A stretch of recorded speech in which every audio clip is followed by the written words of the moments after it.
திண்டிவனம் தொகுதியில் முந்துவது யார்? புளியமரக்காடு அதிக அளவில் இருந்ததால் முற்காலத்தில் திந்திரிவனம் என அழைக்கப்பட்டு நிகழ்காலத்தில் திண்டிவனம் என அழைக்கப்படுகிறது. திந்திரி என்றால் புலி, வனம் என்றால் காடு என பொருள். 4 வழி சாலை அமைக்கப்பட்ட பிறகு புளிய மரங்களின் எண்ணிக்கையை விரல் விட்டு எண்ணிவிடலாம். திண்டிச்சரம் எனவும் அழைக்கப்படுகிறது. பிரசித்தி பெற்ற பழமையான திந்திரினீஸ்வரர் கோயில், சோழர் கால நரசிம்மர் கோயில் என பல கோயில்களை உள்ளடக்கியது. மரக்காணத்தில் புகழ்பெற்ற உப்பளங்கள் இத்தொகுதியில் இருப்பது தனி சிறப்பாகும்.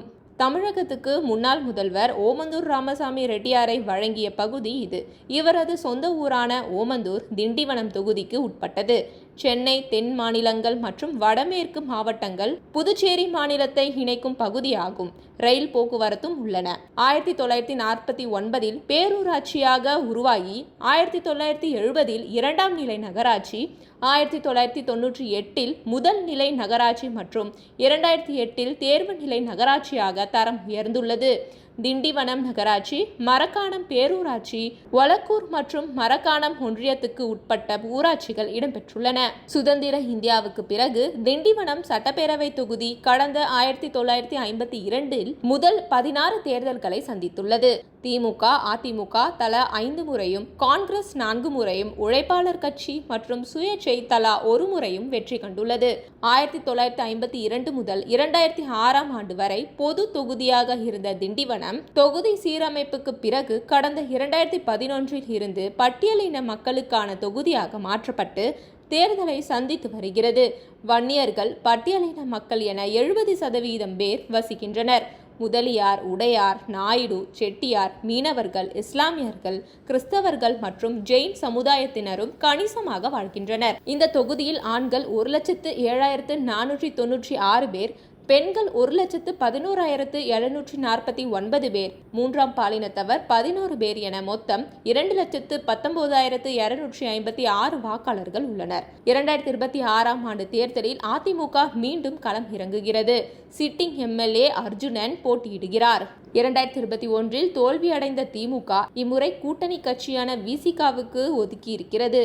இக்கட்சி சார்பில் வன்னி அரசு போட்டியிடுகிறார். வானூர் தொகுதியில் கடந்த 2021இல் பெற்ற தோல்வியால் திண்டிவனத்துக்கு வன்னி அரசு இடம்பெயர்ந்துள்ளார். இதேபோல் நாம் தமிழர் கட்சி சார்பில் பேச்சிமுத்து, தமிழக வெற்றி கழகம் சார்பில் சக்திவேல் ஆகியோர் களத்தில் உள்ளனர். இளைஞர்கள் முதல் தலைமுறை வாக்காளர்களை நாதக, தவேக தட்டி பறிக்க கூடும் என்பதால் தேர்தல் களம் சூடு பிடித்துள்ளது.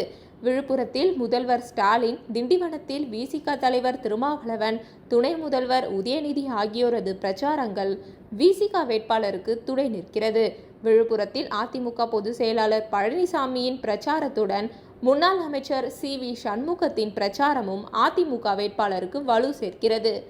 அதே நேரத்தில் நாதக, தவேக வேட்பாளர்கள் சுயம்புவாக பிரச்சாரம் செய்கின்றனர். அவர்களது கட்சி தலைவர்கள் வராததால் ஏமாற்றத்துடன் உள்ளனர்.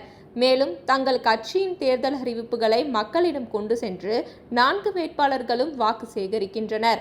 பெரிய அளவிலான தொழிற்சாலையை தொடங்கி இளைஞர்களின் வேலைவாய்ப்புக்கு உத்தரவாதம் அளிக்க வேண்டும் என்பது இந்த தொகுதியின் பிரதான கோரிக்கையாக உள்ளது. திண்டிவனம் பகுதியில் சாகுபடி செய்யப்படும் மல்லிகை பூக்கள் கிருஷ்ணகிரி மாவட்டத்தில் உள்ள சென்ட் தொழிற்சாலைக்கு கொண்டு செல்லப்பட்டு வருகிறது. எனவே திண்டிவனம் பகுதியில் சென்ட் தொழிற்சாலை தொடங்கி இளைஞர்களுக்கு வேலைவாய்ப்பு வழங்க வேண்டும். இதன் மூலம் விவசாய சாகுபடி பரப்பளவும் அதிகரிக்கும் என்கின்றனர் இந்த தொகுதி மக்கள். மரக்காணம் பகுதியில் உள்ள உப்பளங்கள் முக்கியத்துவம் பெற்றதாகும். இத்தொழிலில் சுமார் 3000 குடும்பங்கள் ஈடுபட்டுள்ளனர். எனவே உப்பு தயாரிக்கும் தொழிற்சாலை என்பது அவசியமாகிறது. மரக்காணத்தை ஒட்டி 13 மீனவ கிராமங்கள் உள்ளன. கடல் அலைகளால் மண்ணரிப்பு ஏற்படுவதை தடுக்க தூண்டில் வளைவு அமைத்து கொடுக்க வேண்டும்.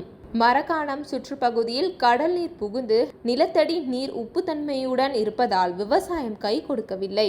சென்னை, புதுச்சேரிக்கு வேலைக்காக பலரும் இடம்பெயர்ந்துள்ளனர். எனவே இளைஞர்கள் மற்றும் கிராம மக்களின் நலன் கருதி மரக்காணத்தில் தொழிற்பேட்டை மற்றும் அரசு கலைக்கல்லூரி தொடங்க வேண்டும். அதிமுக ஆட்சியில் கொண்டுவரப்பட்ட கடல் நீரை குடிநீராக்கும் திட்டம் கைவிடப்பட்டது. விழுப்புரம் பிரச்சாரத்தில் பேசிய அதிமுக பொதுச் செயலாளர் பழனிசாமி, அதிமுக மீண்டும் ஆட்சிக்கு வந்ததும் திமுக ஆட்சியில் நிறுத்தப்பட்ட 1500 கோடி ரூபாய் மதிப்பிலான கடல் நீரை குடிநீராக்கும் திட்டத்தை செயல்படுத்துவோம் என உறுதியளித்துள்ளார். திண்டிவனம் மக்களின் நீண்டகால கோரிக்கையை நிறைவேற்றும் வகையில் திறக்கப்பட்டுள்ள புதிய பேருந்து நிலையத்தில் அனைத்து பேருந்துகளும் வந்து செல்ல உரிய நடவடிக்கை எடுத்து நகர பேருந்துகளை இயக்க முன்வர வேண்டும். ரயில் நிலையத்தை விரிவாக்கம் செய்து தொலைதூரங்களில் இருந்து விரைவு, அதிவிரைவு ரயில்களை திண்டிவனம் ரயில் நிலையத்தில் நின்று செல்ல நடவடிக்கை எடுக்க வேண்டும் என்பது மக்களின் எதிர்பார்ப்புகளாக உள்ளன.